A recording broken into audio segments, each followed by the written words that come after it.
आपको बताऊं, 1984 में भोपाल में एक कांड हुआ। याद है आपको भोपाल में क्या कांड हुआ? बताओ। विश्व वायु कांड। क्या कांड? हाँ, 1984 दिसंबर में विश्व वायु का एक कांड हुआ भयंकर। पूरे भोपाल के लोगों में उसका असर ऐसे पड़ा, किसी का अंग विकलांग हो गया, तो किसी के शरीर की तंतुएं खत्म हो गई, तो किसी के नसें नाड़ियां बंद हो गई, तो किसी के जीवन बर्बाद हो गए।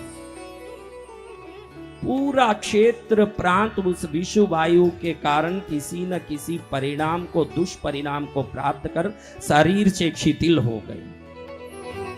विदेश से भी वैज्ञानिक लोग आए कि इस गैस का असर जो भोपाल और क्षेत्रों में पड़ा है, इसका क्या कोई किस प्रकार से कुछ रास्ता निकालें। कोई पैर से लंगड़ा हो गया, तो कोई आंख से अंधा हो गया, तो कोई हाथों से शिथिल हो गया, तो कोई दिमाग से खराब हो गया, तो कोई बुद्धि से विक्षिप्त हो गया, तो हर आदमी एक प्रकार से पागल हो गया।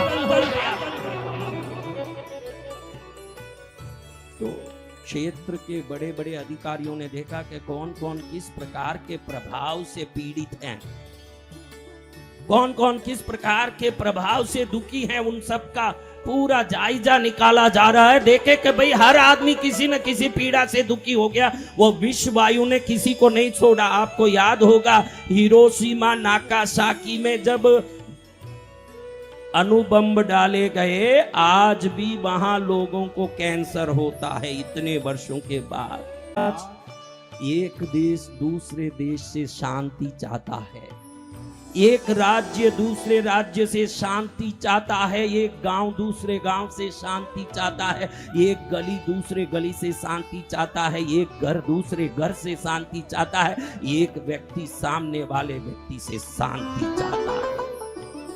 जब शांति हरेक को चाहिए, तो पहले शांति हमसे भी निकलनी चाहिए, करुणा हमसे भी निकलनी चाहिए, दया हमसे भी निकलनी चाहिए। 1984 में जो भोपाल में विश्व वायु कांड हुआ, उस समय पूरे क्षेत्र के लोगों में उसके प्रभाव से कहीं न कहीं कोई न कोई खोट दिखाई दिया।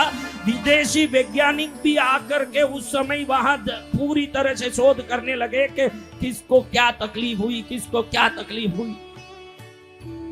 आश्चर्यजनक रूप से जहां से विश्व वायु निकला, उसके एकदम पास की गली में रहने वाले कुछ घरों के लोगों पर इसका तिनका भर भी असर नहीं हुआ।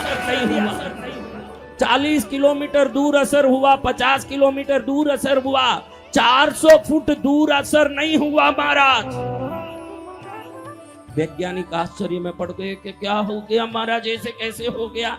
अगर ये विश्व वायु की शक्ति 400 किलोमीटर दूर जा सकता है, 400 मीटर दूर जा सकता है, 400 कदम दूर जा सकता है, तो इतना नजदीक जिस घर में है, उनके ना तो शरीर पर कोई असर, ना मन पर कोई असर, ना जीवन पर कोई असर, ना अच्छे से वो आरोग्यमय जी रहे हैं। वैज्ञानिक आश्चर्य में पड़ गए। ये घटना सुनाऊं तब आप सनातन धर्म की अनुष्ठान आचरण पर आपके हाथ की उंगलियां मुंह में दबी रह जाएगी कि सनातन धर्म के हर अनुष्ठान में युगों युगों से विज्ञान छुपा हुआ है, वो कोई साधारण अनुष्ठान नहीं है। जब देखा कि चारों तरफ हर जगह परेशानी हो रही है, लेकिन कुछ लगातार कुछ घरों में असर नहीं हो रहा है, देखा तो मालूम पड़ा अच्छे से शोध करने के बाद, ये कुछ ब्राह्मणों की बस्ती है भोपाल में। क्या बस्ती है? ब्राह्मणों की बस्ती। हाँ, ब्राह्मणों की बस्ती है।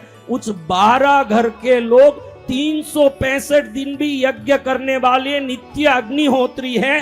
वो यज्ञ की धुआं जो निकलती है रोज उनके घर से, विश्व वायु को भी मार दिया। उनके घर में कोई असर नहीं आया। जय गुरुदेव। उनके घर में कोई प्रकार का असर नहीं आया, कोई परेशानी नहीं आई महाराज। जय जय गुरुदेव। यज्ञ क्या करता है? वातावरण को शुद्ध करता है, आपके कोशों को, बुद्धि के कोश से लेके अन्नमय कोश, प्राणमय कोश, मनोमय कोश, विज्ञानमय कोश, आनंदमय कोश, आपके पांचों कोशों को शुद्ध करता है। अंत में मुक्ति को जाना है, मुक्ति को पाना है, मुक्ति में रहना है, तो वो मुक्ति तक का कर्म कांड अगर कोई विधान है तो वो यज्ञ विधान है जो आपको कहीं तक पहुंचा सकता है। जय जय गुरुदेव। एक चाबी होती है जिसको कहते हैं मास्टर की। क्या कहते हैं? मास्टर की। हाँ, मास्टर की वो की है जिससे आप कोई भी दरवाजा खोल सकते हो। संसार का सुख हो, अध्यात्म ज्ञान हो या मुक्ति का पथ हो, तीनों दरवाजे खोलने की अगर एक चाबी है तो वो यज्ञ विधान है, जिससे संसार का सुख चाहने वाला संसार का सुख लेता है। अध्यात्म का ज्ञान पाने की इच्छुक व्यक्ति अध्यात्म का ज्ञान लेता है, और जिसको मुक्ति में जाना है फटाक करके सुपर जेट में जैसे सुनीता विलियम्स को एलन मस्क एक क्षण में ऊपर से नीचे उतार दिया, आपको नीचे से ऊपर पहुंचाने की ताकत इस यज्ञ विधान में है। जय जय गुरुदेव। पुण्य का जब प्रबंध होगा, जब संतों की वाणी कान में पड़ेगी। कब पड़ेगी? संतों की वाणी कान में। हाँ, YouTube चालू करो, देखो क्या क्या आते हैं। आप सब YouTube देखते हो। ये कार्यक्रम आस्था चैनल में सीधा प्रसारित हो रहा है YouTube के माध्यम से। आस्था YouTube, फेसबुक सब में सीधा प्रसारित हो रहा है। तो आपको बता दूं महाराज, जब आप YouTube खोलते हो ना जी भगवान, कोई भी खराब चीज आ रही है और आपको देखने को मन कर रहा है, तो समझना कि कोई पुराना कर्म आपको पाप में ढकेल रहा है। अचानक हाथ हिला रहे हो, उंगलियां चला रहे हो और बसंत विजयानंद गिरी का कोई वीडियो आ जाए तो समझना कि कोई पुण्य का प्रभाव उदय में आ गया है।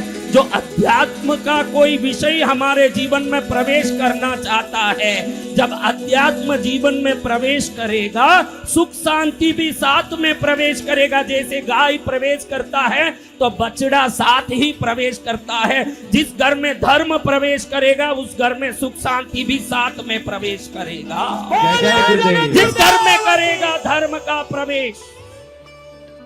प्रवेश जिस घर में होगा, वहां सुख का प्रवेश, समृद्धि का प्रवेश, शांति का प्रवेश। देखो, कोई गाय बछड़े को छोड़ के जाएगा क्या?